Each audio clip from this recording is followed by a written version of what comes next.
وأنجينا موسى ومن معه أجمعين।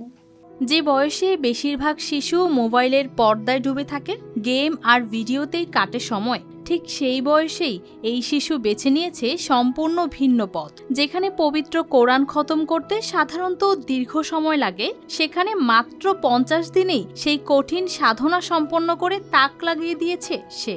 ঘটনাটি বগুড়ার সোনাতলা উপজেলার একটি হাফিজিয়া মাদ্রাসায়। 12 বছর বয়সী আব্দুর রহমান। প্রতিদিন ভোর থেকে শুরু হয় তার দিন।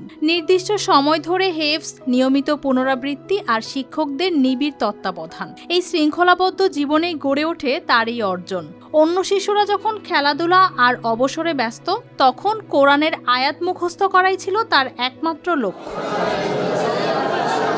আব্দুর রহমানের বাড়ি সোনাতলা উপজেলার কাবিলপুর গ্রামে। বাবা সাজু ব্যাপারীর সংসারে বড় হওয়া এই শিশু প্রথমে পড়াশোনা শুরু করে প্রাথমিক বিদ্যালয়ে। পরে পরিবারের আগ্রহ আর অনুপ্রেরণায় দ্বীনি শিক্ষার প্রতি ঝুঁকে পড়ে সে। একসময় ভর্তি হয় পাশের এলাকার হাফিজিয়া মাদ্রাসায়। অনেক ভালোবাসে, আমি ওস্তাদেরকে ভালোবাসি। এই মাসে আসার পর ওস্তাদেরা আমার পেছনে খুব মেহনত করেছে, আমিও খুব মেহনত করেছি। সেজন্য আমি আজ 50 দিনে হাফেজ হতে পেরেছি। শিক্ষকদের মতে ধারাবাহিক অনুশীলন আর মানসিক দৃঢ়তাই তাকে অন্যদের থেকে করেছে আলাদা। এই খবর ছড়িয়ে পড়তেই এলাকায় তৈরি হয়েছে কৌতূহল।